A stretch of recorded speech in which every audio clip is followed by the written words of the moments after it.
Welcome everyone to the Cowgirl Channel of Canada. We're excited to share with you some amazing stories that will inspire and motivate you from Canadian cowgirls all across our beautiful country, showcasing Canada's most experienced cowgirls to up-and-coming young women in the cowgirl industry.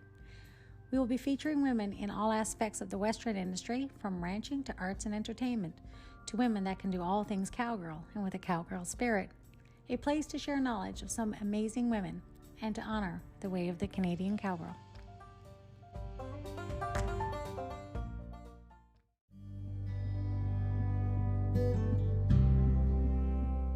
Welcome everyone to another episode of the Cowgirl Channel of Canada, the way of the Canadian cowgirl. We're so excited to share with you this very special interview with one very special Canadian cowgirl, Madison Crocker. Madison grew up in the beautiful province of Newfoundland with her beautiful family who love, support, and believe in all of her dreams. Madison has a passion for life, the Western riding discipline, and loving horses, and it has now become a way of life for Madison and her family. Madison is an amazing young Canadian woman, showcasing her cowgirl spirit in all that she does, and she's really focused on what she wants to offer the equine industry. Madison's vision and drive come from her desire to create an opportunity to share her talents and her education to us all. She's a wonderful representative of the way of the Canadian cowgirl. Madison loves sharing her knowledge of her discipline and says she truly loves to help others. I think she was definitely born to do this. Madison has a huge passion for her ambitions and abilities and loves sharing them. Please welcome a beautiful young Canadian cowgirl, Madison Crocker.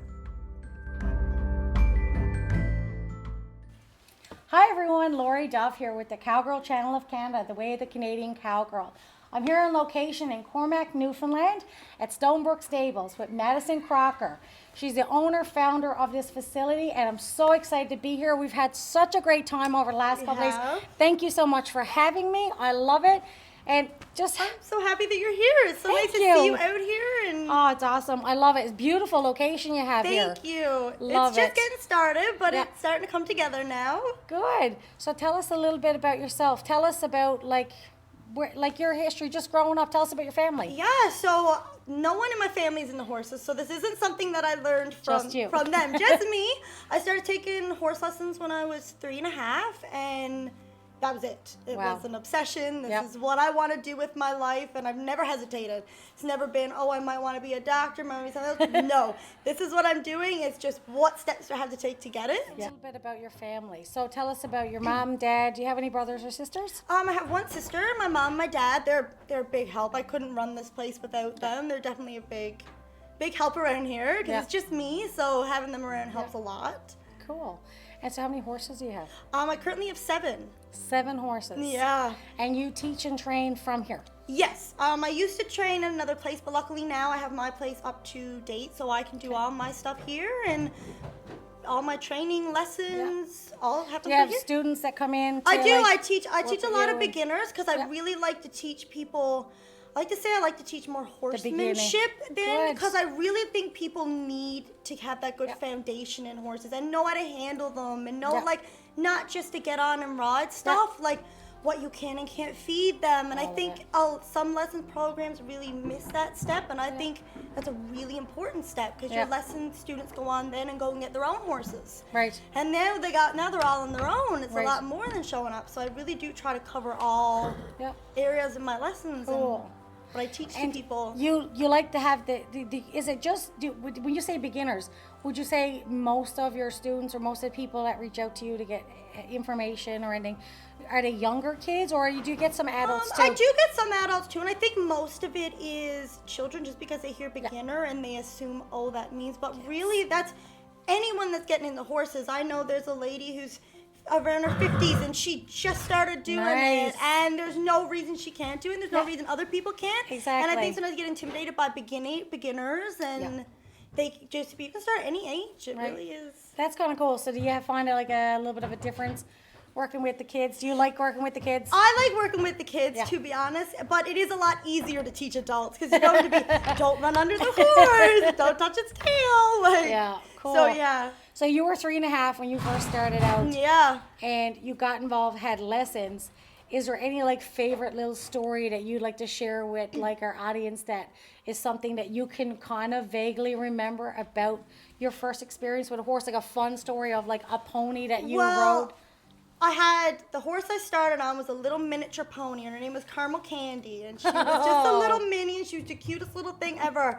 And I remember we took her to the fall fair one year, and I thought it was the best thing ever. I got to skip off school, and I had ordered hoof polish, and I painted her little toes pink, and she had pink bows, and I had pink bows in my hair.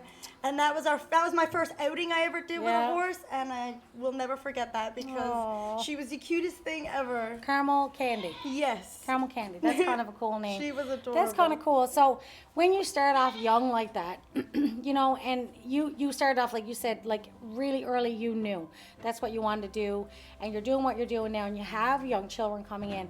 What's something that happened somewhere in your early adult life that changed, and you were like, okay, this is now the next step for me? So like doing this with your family and creating this farm and doing all of this, getting set up for that, what was something that was a growth that like really changed that and drove it into a reality? Well, one thing I really noticed is where I do live in Newfoundland, it's not a horse place, really. There are lots of horses here, but it's not like you would think in other places. There's not a lot of shows. There's no rodeos. There's not a lot of trainers. Like, there's no real such thing of taking your horse to a trainer. Right. Or there's not a lot of knowledge. So I really wanted to push to have my own place, to really bring something to here that isn't here already. Tell us a little bit about something that was a change in your life that kind of threw you into growth in your life to make this a reality for you now, what you're doing. Is I really felt like there was a gap in, especially where I live, and I know there are other places in Newfoundland that do have a more horse-oriented center, and they have shows and things like that. But here on the West Coast, there really isn't a lot. And I wanted to, and I found myself as I was growing up, because I did start young. I went from being the lesson kid to then get my own horse, and there was no such thing as a trainer. Right. There was nowhere that you would bring your horse. Somewhere to go. There wasn't a lot of help as such. So that's why I really want to have my own place, and I want to do a boarding facility. Nice. Boarding facility is my main thing because I love looking after them more than anything, and I really believe that they deserve the most care and the utmost loves because they do so much for us. So I really want to provide that back to them. And a place where you can bring your horse and it can be trained, and it's going to be trained right, and you can be involved in its training, and just a more place that's not even, because it is a business, and I expect it to this is what I do for my life, but I also want it to be more geared towards the horses. Right. The horses have the good home. The horses come before everything else, and the business comes a little bit afterwards, and what the people want, but the horses live well, they're good nutrition, and I want that information. Like I'm doing a degree in equine science. I'm not totally done yet, but I'm in the process, and I really want to do like nutrition and like just to educate people, because I think a lot of people around here just don't know, and there's not a lot of there's nowhere different trainers you can go see and different shows you can go watch. There's very few of that stuff. So somewhere where people can learn the right way to do it and then move on in their horse career. But love it. Good for you. That takes a lot though.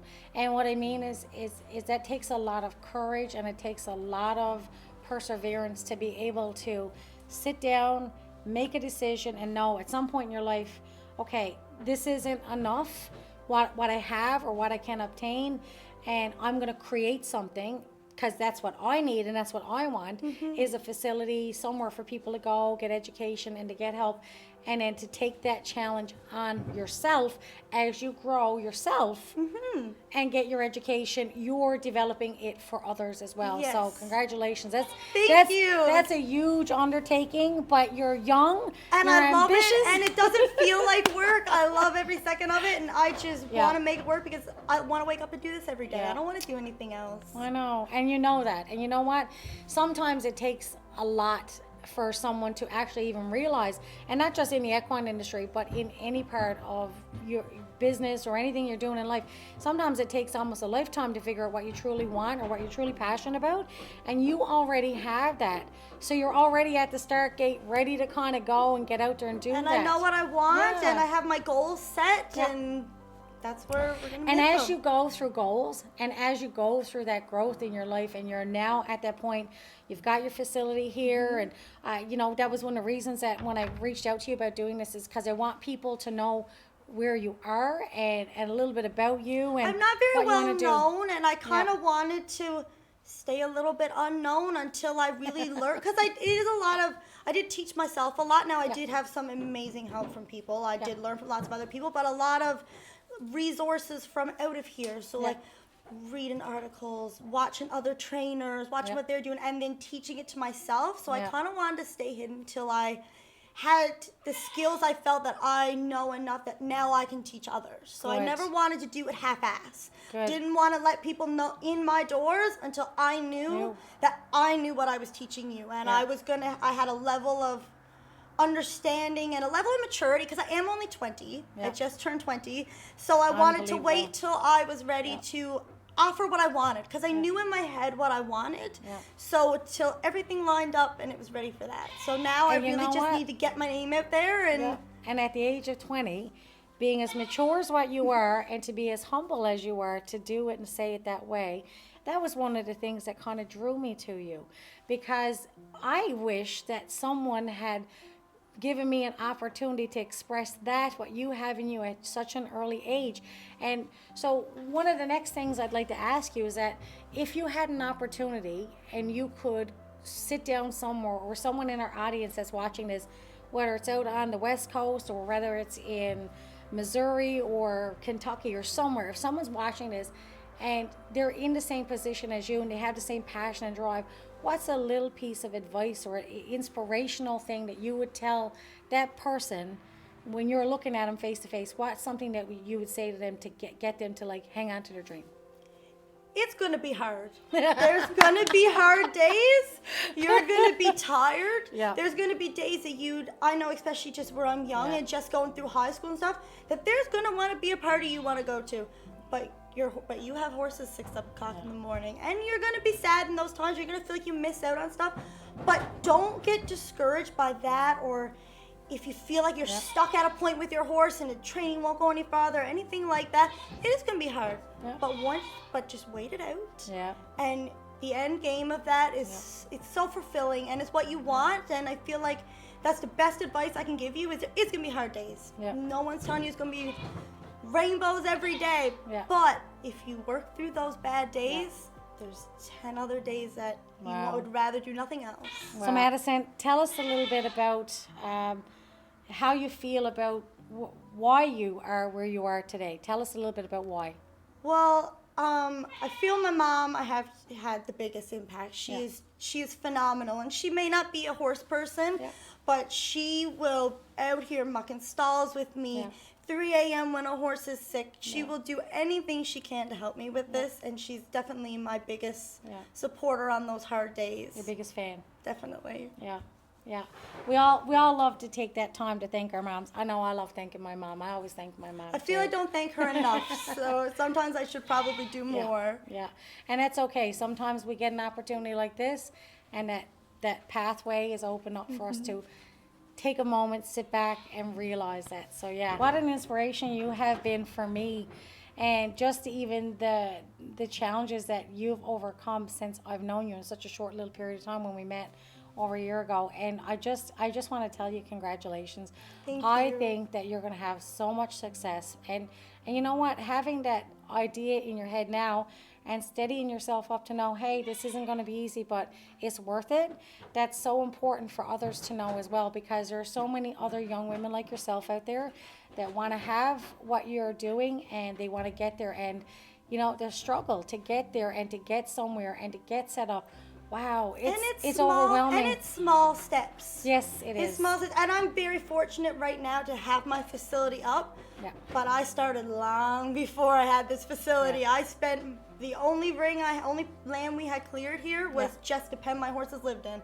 Every bit of training, riding, anything was done in that pen, and it's harder and it's frustrating, but it's so much more rewarding when you get there, and it is small steps. And don't get discouraged that you feel like it's not going to happen, because I know I catch myself doing that, being like, oh, I don't have the huge horse trailer and the big indoor arena yet, but it's all coming. Just take it day for day. Yeah, taking your time to get it. Well, I got to tell you, it was such a privilege to be here with you for the last couple of days, and to be able to sit down and have this time with you, because I was really hoping that we could to work that out and to do that. And I just want people to know. So could you let us know, let the audience know where they can find your information, like social media? If you're watching it right now, my website isn't up yet, but it should be soon. Okay. But you can look me up on Facebook, so Stonebrook Stables, or look me up, Madison Crocker, and you should find me. Awesome. Well, thank you, Madison. Congratulations. I think you're going to have so much success in everything that you're doing. And thank you. You know, I really think that if you surround yourself with like-minded people and people that are after the same goals in life, you will have those successes. So I think that you have that, and you have a good support network here with your family and your friends in your community and your students that you have. And I think it's a matter of time. So I'm so excited to see what your future holds. I'm excited too. Thank you so much. Thank you so much for coming out. My horses, thank you for coming out. I loved it. It was great. Thanks so much. Thanks, everybody.